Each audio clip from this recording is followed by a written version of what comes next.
Hello, hello, bienvenue sur le podcast Les choses de la vie. Les choses simples sont belles, partageons des ondes positives et profitons pleinement de chaque instant que nous offre la vie. J'espère que mon contenu te plaira et je te dis à très vite. Aujourd'hui, j'ai envie de te partager mon cadeau d'anniversaire que j'ai eu par ma mère. Elle m'a écrit quelques pages pour raconter mon histoire, pour me raconter la perception qu'elle avait eue de mon adoption. J'ai envie de le partager avec vous parce que c'est un bel hommage et parce que récemment je suis passée au journal de France 2 pour partager, mon vécu en tant qu'enfant de parents tardifs et je trouve que cet exercice d'écriture que ma mère a fait est un gros effort et une belle preuve d'amour qu'elle m'a fait. Alors le texte, il était adressé à à Pascal et à moi, mais Mais du coup, voilà, j'ai envie vraiment de partager ça. Elle avait mis en petit aparté: «À lire avec indulgence, n'oubliez pas que je n'ai pas votre prose, votre facilité dans l'écriture, ce n'est que mon témoignage, mon ressenti. Pour Pascal, qui a su réveiller en moi l'envie de raconter l'histoire de cette petite fille qui s'appelait Trang, prenez soin d'elle, protégez-la. Pour toi, Fleur, que j'aime tant, ton histoire, passage d'un pays à un autre, d'un prénom à un autre, mais à jamais petite Tiang». Allez, c'est parti. Vous allez découvrir ma petite histoire. Dans un autre carnet, j'ai noté ce que tu m'as demandé d'écrire, plein de souvenirs que tu aimais bien dans un carnet. Tu sais ce que tu adores raconter, comme ça laisse une trace. Mais tu n'aimes pas que je raconte ton histoire, alors je me suis tue. Difficile de se taire après une si belle aventure. Avec ton père, on s'est lancé tête baissée. C'était lui mon moteur. Lui qui a eu ce formidable courage, ce formidable amour pour moi, pour toi, qui a dit: «Allez, on y va, on le fait». C'est difficile pour moi de mettre par écrit, tu le sais, mais je me lance. Pardonnez toutes les fautes, ce carnet est pour vous deux, ta maman qui t'aime tant. C'est un jour de novembre, 1er novembre 1998, que nous avons vu pour la première fois la photographie d'une petite fille prénommée Tiang. Ce jour-là, nous savions que notre cœur serait à tout jamais pour toi. Que c'était dur de te voir partir après quelques jours passés avec toi. Les examens médicaux obligatoires, les médecins ne pouvaient pas dire si tu avais des problèmes neurologiques, des problèmes de malnutrition. Manque de soins, pas de vaccination, ne pas savoir tenir un crayon. Il y avait beaucoup de points d'interrogation, mais déjà il n'était pas question de te laisser petite Tiang, 1 mètre 12 kilos, qui jouait avec 2 bouteilles d'eau que l'on avait attachées avec une ficelle, préférable à la poupée apportée de France. Et oui, première séparation, il fallait que tu repartes dans un espèce de taco. On a su plus tard que vous aviez été très malade, 2 heures de trajet éprouvant, de Hanoï à Baekjang. Pour avoir le temps de faire toutes les formalités, il nous a fallu repartir en France, obtenir toutes les autorisations, affronter la terrible conseillère d'ambassade, amadouer grâce à une même connaissance, gendarme de Jarza, patient à mon cabinet et en service à l'ambassade du Vietnam. 13 décembre 98, retour au Vietnam. Avant de repartir, j'avais préparé le sapin de Noël alors que nous ne savions pas si nous serions de retour pour les fêtes de fin d'année. Voyage mouvementé, avec une alerte à la bombe à Paris et un retard de plus de 3 heures. Alors qu'il nous fallait absolument être à la cérémonie de remise de l'enfant, que du stress, et voilà ce fameux jour de 14 décembre 98, prendre un enfant par la main. Prendre un enfant par la main. Cette chanson d'Yves Duteil prenait toute son importance quand il a fallu que je t'emmène faire pipi en suivant les mouches. Discours de ton père qui a réussi à faire sourire le personnel du district de la police. Après cette cérémonie, j'ai tenu à ce que l'on prenne des photos avec tes parents biologiques et il a fallu se séparer d'eux. Te faire monter avec nous dans un taxi et le laisser sur le trottoir de tes parents. Pour ton père et moi, c'était un moment éprouvant, choquant aussi, au fond de nous, d'entendre pleurer. Des pleurs qui ont duré pendant 3 jours, entrecoupés de sommeil et d'épuisement. Tomber de sommeil, ne pas manger, ne pas pouvoir te toucher, et puis les jours passant, tu étais comme anesthésié. Premier repas, un reste d'omelette vieux de 3 jours laissé au frigo que tu as ouvert alors que Je me lavais les mains, je me suis dit: «Mon Dieu, elle va être malade». Ce jour-là, j'avais décidé, en l'absence de ton père, qui était allé chercher ton passeport après beaucoup de péripéties, de ne plus fermer à clé la porte de notre chambre. Il fallait au fond de moi que j'accepte de te laisser la possibilité d'être libre. On m'avait conseillé de toujours fermer à clé, même arrivé à Clermont, ce que nous n'avons jamais fait. Déjà te faire confiance. Bon, bien sûr, la nuit, quand tu dormais tout doucement, j'ai commencé à te laver les petits pieds qui étaient pleins de boue. C'est là que j'ai vu les blessures au pied gauche, pauvre petit Riquinou. J'ai essayé aussi de te mettre une petite culotte, échec complet.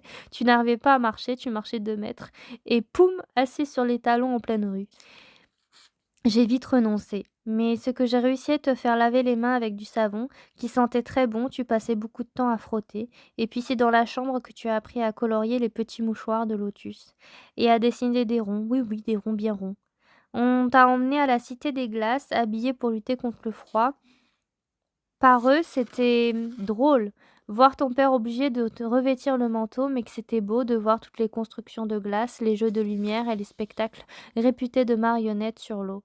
Je ne sais pas si tu as le souvenir, tu étais tellement calme, froide, sans expression, droite sur ton siège. Monsieur Niat disait de toi: «Vous verrez, elle est docile». Je n'aimais pas cet adjectif. Je pense que tu étais résignée, certainement malheureuse. Pour ton père et moi, commencer un long apprentissage, t'apprendre notre langue, t'habiller, te faire manger. Le pédiatre nous avait avertis d'introduire les aliments doucement pour ne pas t'apporter d'allergies et de maux de ventre. T'habiller a été difficile, tu ne voulais pas mettre de chaussures, un gilet, une parka, tout ça de force avec l'avion avant. Pas possible. Arrivée à Clermont avec la neige, à Paris, à la descente d'avion, avion dans lequel tu es montée toute seule, sans notre aide, avec ton petit sac bleu, ton bonnet rouge, tes petits souliers rouges trop grands, ton premier mot français sorti d'on ne sait d'où, chocolat. On n'apprend pas à être parent, on fait du mieux peut-être aussi, reproduit-on ce que nos parents nous ont appris, mais être parent adoptif est encore plus compliqué. Toujours dans l'attente, dans le questionnement, dans une espèce de peur. Est-ce qu'elle va nous aimer surtout? Est-ce qu'elle est heureuse? Ton enfance n'a pas été heureuse, je le sais. Nous, on a fait du mieux avec ton père pour t'apporter de l'amour, notre amour sincère et profond. Je comprends maintenant que tu ne pouvais pas être heureuse.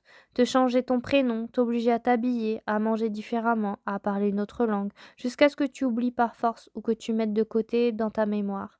Titian Nguyen, apprendre les couleurs, le dessus, le dessous, en passant sur ou sous un pont, l'apprentissage du vélo, de la natation, tenir un crayon, colorier, prendre la neige, la mettre dans un bol, accumuler tant, dans une malle les pommes, les oranges, les jouets, le sopalin, les mouchoirs qu'il ne fallait pas toucher, ton premier bain à l'eau froide, surtout pas d'eau chaude, mettre un journal devant ton assiette pour qu'on ne te voie pas, mélanger le sucré, le salé, parce que tu ne faisais pas de différence, ne manger que du blanc, du poulet, de l'omelette, pas de riz, des pâtes, rien qui était coloré. Te voir partir à l'école avec un bout de concombre dans le ventre, légumes à l'eau, te faire tout goûter, mettre tout sur la table, comme disait le pédiatre, pour choisir. Heureuse, tu ne pouvais pas l'être non plus quand je t'ai imposé les visites au CHU ou pour les visites chez la généticienne, le professeur Tanguy, ton scanner avec le cathéter pour adultes parce qu'il n'avait pas de cathéter pour enfants, le matériel nécessaire, le... euh, comment ça... Alors, elle s'est trompée, l'électromyogramme pour tester le myogramme, pour tester la réponse musculaire. Tu en as encore des traces au niveau du visage et des sensations douloureuses aux pieds et aux mains.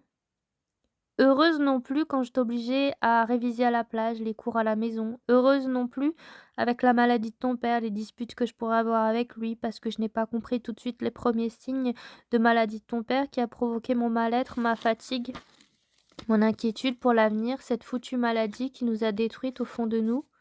Heureuse non plus dans les débuts de ton exercice professionnel, trop de charges pas assez rémunérées. Heureuse non plus dans ton mariage, excepté peut-être quand ton père s'est mis debout pour t'accompagner à la mairie, il était là, heureux de dire ma fille se marie. Heureuse non plus dans tes histoires d'amour. Alors mon vœu le plus cher serait de te voir enfin heureuse, sereine, accompagnée par celui que tu as choisi et qui devra prendre soin de t'aimer pour le meilleur et pour les moments moins faciles. PS, j'ai jeté tout ça, n'importe comment, plein de fautes, de maladresse, mais avec mon cœur qui t'appartient pour toujours. Je te vois faire la grimace, sourire peut-être, râler certainement en te disant c'est pas possible, je ne suis pas tout à fait teubée, peut-être un peu, n'oublie pas, je t'aime. Voilà, c'était les quelques mots que maman m'a écrit pour mes 31 ans, mes 31 bougies. Et et mon arrivée en France depuis le 23 décembre 98. Alors, merci. Merci à toi maman pour ces jolis mots. Je sais à quel point ça t'a coûté de les écrire et et à moi, je suis fière de les lire et de les partager avec des inconnus. Parce que ça me rappelle, voilà, cette interview de 2 heures avec, Laetitia Legendre et Guillaume Beaufils de France 2, qui sont venus, il y a 3 semaines pour nous questionner, pour nous poser des questions sur papa, sur, pourquoi, adopter à 45 et 65 ans une petite fille de 5 ans? Pourquoi? Est-ce que ça vaut le coup?